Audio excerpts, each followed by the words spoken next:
Welcome back. You're listening to Get Real with Bob and Stacey. You're joining us for our Leaders and Legends segment. Joining us by phone today, we have Dr. Daren Martin, culture architect and author of A Company of Owners. Welcome to the show, Daren. Hey, it's great to be on with y'all. Thanks, Bob and Stacey.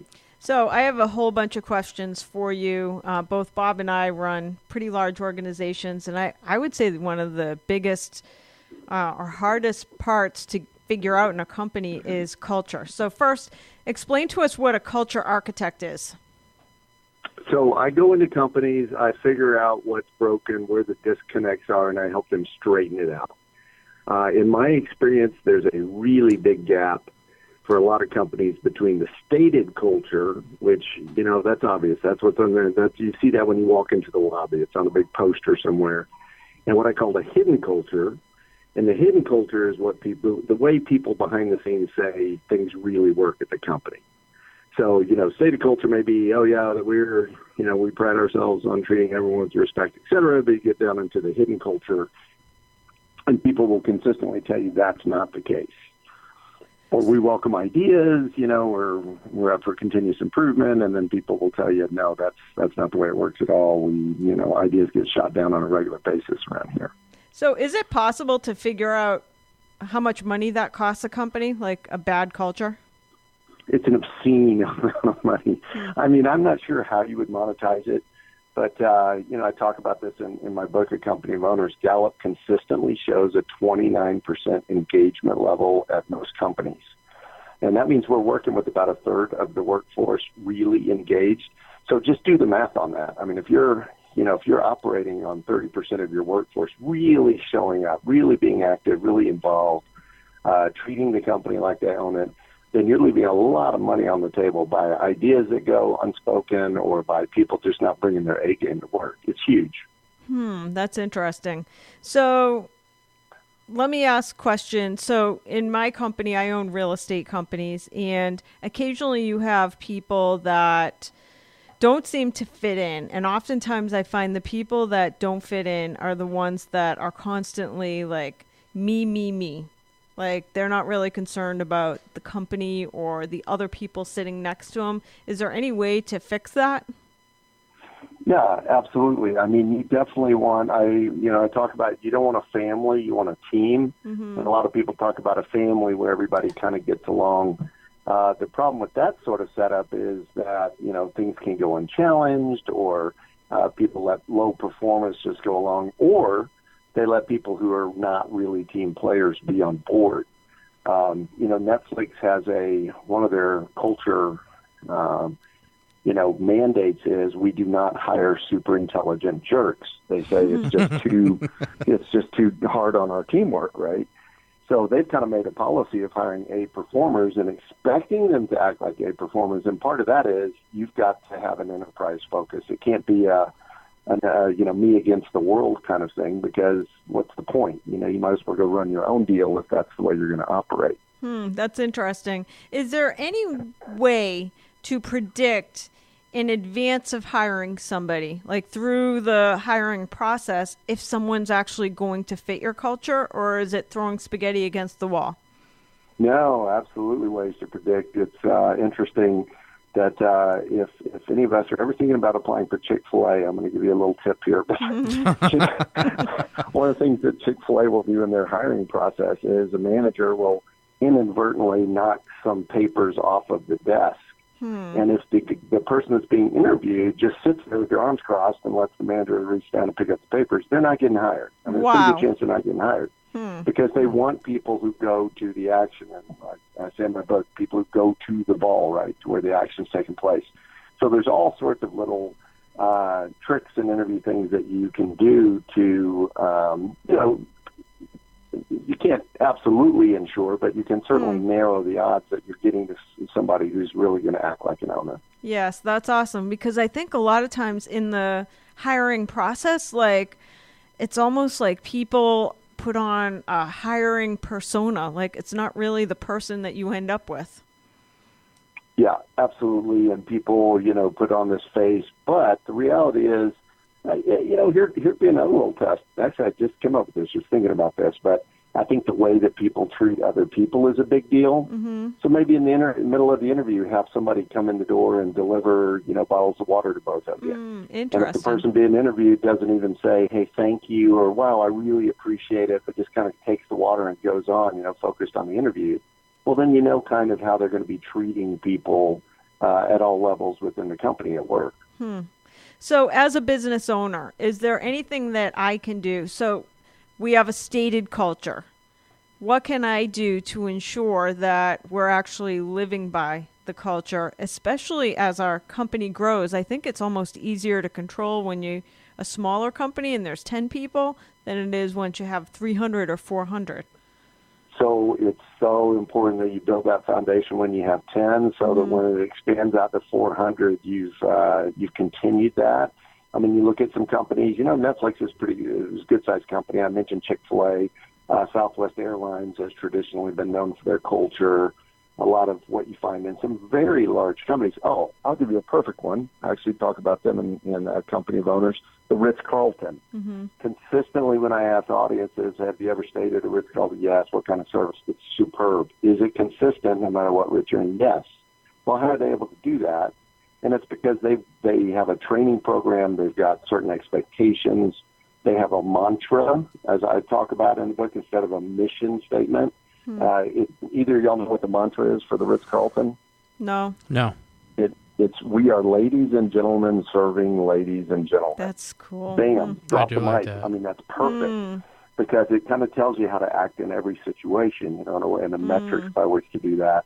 Starbucks is another one that's great at kind of instilling their values into their people. So, obviously Starbucks has stores all over the world, but they've hardwired that in. And the sooner companies go, oh, we're only 10 people, it doesn't matter. No, right. It really matters, especially if you plan on growing. Otherwise, that gap just widens. So is it possible, and I have my own thoughts about this because I have gone from a 10-person real estate agency to a 400-person real estate agency. And, in theory, it seems like you can systematize your culture. And I'll give you one example. So back when I had 10 real estate agents, we would celebrate everybody's birthday and get them gifts. And not only that, we would give gifts to the kids and spouses of our real estate agents. And we still do that today.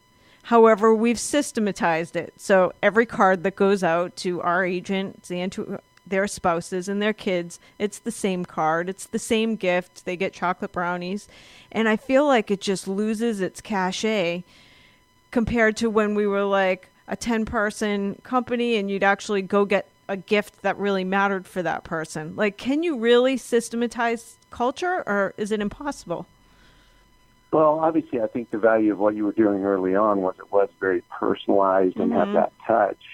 And I think there are ways to continue that on a larger scale. If it gets to be, it's like the company Christmas card, and it comes in the mail, and it's got a, computer signed sort of signature. You don't put a lot of stock in that like you would if it was a handwritten note from the CEO or somebody, maybe your manager.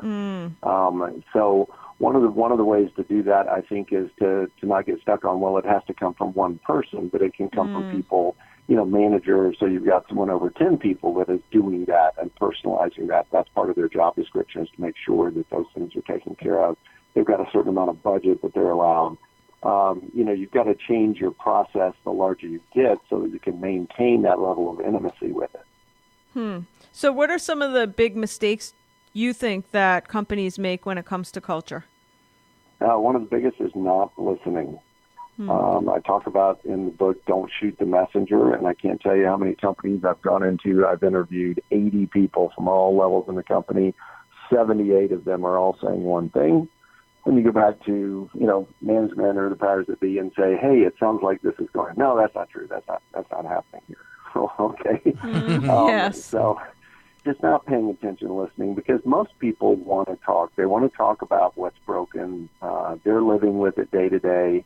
It may come off as griping or complaining, but make sure that you're listening, particularly when, as I say, they're complaining about the right things. If it's just, I don't like the snacks in the snack machine. Well, it may be an important deal, But when they're particularly talking about how hard it is to get work done, or the levels of bureaucracy they have to go through, or equipment not being in functioning order, they're trying to, alert you to things that are actually costing you money as a company, and those are things that you really need to be paying attention to and inquiring about. So do you have any advice for companies that do like mergers where you're actually combining with another company and you're taking two different cultures? How do you incorporate it into one culture? Wow, yes, that's a fantastic question. I went through this about 7 years ago with a company where they took two very divergent cultures. And I remember distinctly having a conversation with the CEO at the time, and I said, hey, we may want to think about doing some change management here. And he said, no, we'll just throw them together and let them work it out. Well, 3 years later, after mayhem had just ensued, they kind of woke up and said, hey, maybe we kind of need to do something to fix this. So you're much better off on the front end, really understanding those cultures, spending a lot of time and energy. It's the time you spend on the front end is going to be well worth it, and the dividends it's going to pay by that merger going together a lot more smoothly. So in the businesses that you work with, how much are the employees engaged in like directing the company culture? Like, are there groups that get together that organize events for the company, or is it more like top down, that the top says this is our culture and this is how we're going to implement it? So I think we need both, right? One of the things I run into is people who say, well, I'm just whatever. I'm just a clerk, or I'm just a assistant, or I'm just a frontline worker. I can't really impact. I think that's nonsense. I had somebody send me an email once and say, okay, after our conversation, I'm going to give the company a chance. And I wrote him back and said, no, that's ridiculous. You're not giving the company a chance. You are the company. You don't get to stand outside the company and make judgments. The flip side is that management or leadership within the company goes a long way to establishing that. I mean, look at Alan Mulally, who really was instrumental in turning Ford around. Ford now has a 78% approval rating among their employees. I may have those numbers backwards. It may be as high as 87%. But the point is, it's one of the highest, if not the highest in the country. And it's because he really took that organization and implemented a whole new thought process, a whole new leadership style that he modeled, but he certainly had to have other people playing along, or they would not have seen that kind of shift. That's interesting. By the way, what brought you to write A Company of Owners? What's your background? So I ran my own business for 20 years, and I felt a lot of the pain that goes along with that of just, having people that are really fully engaged. I've always been in the entrepreneurial space, always just, whether I was working fast food or I sat groceries for a while, treated the company like this is my business.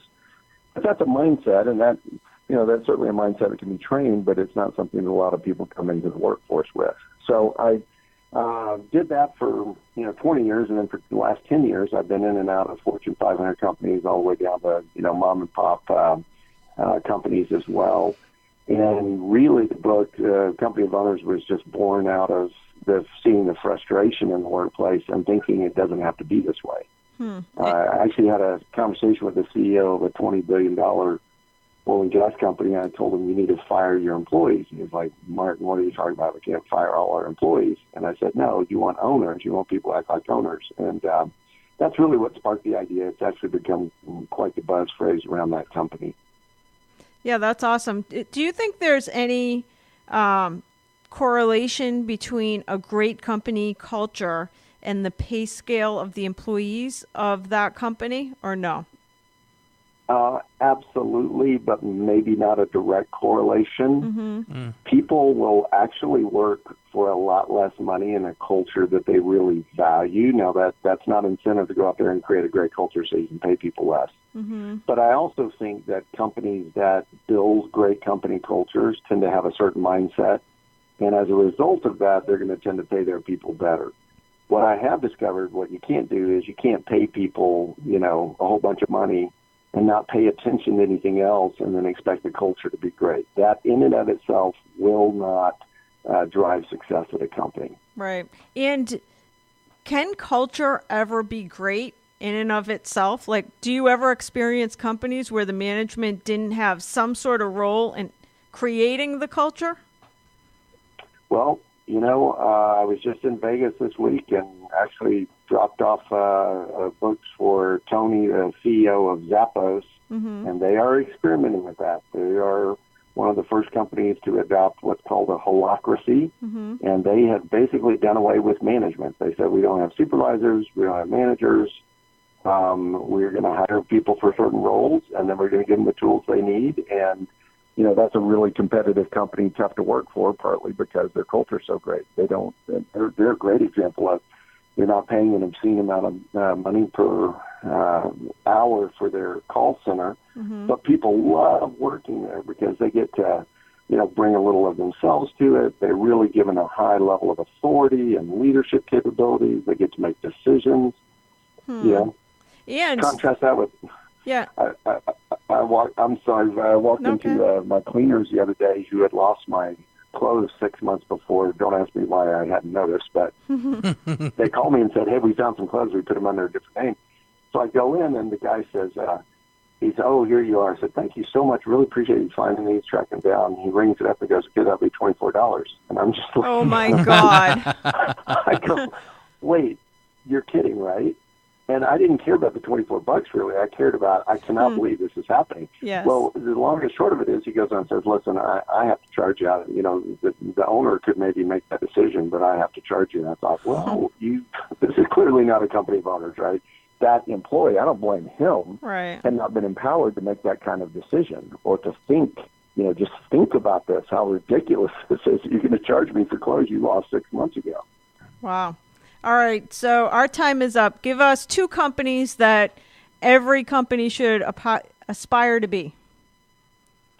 Wow. So I think Netflix is a great one. And let's go with an opposite end of the spectrum, In-N-Out Burger.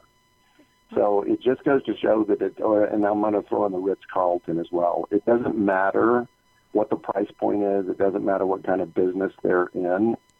Any company can have a fantastic culture, and those are the companies that are going to thrive while everybody else is diving. That's awesome. This is Dr. Daren Martin, and you can find him at acompanyofowners.com or whiteboardmodels.com. Thanks, Daren. Thank you, Daren. Thank you. That's going to do it for this edition of Get Real with Bob and Stacey. Join us again next weekend for more.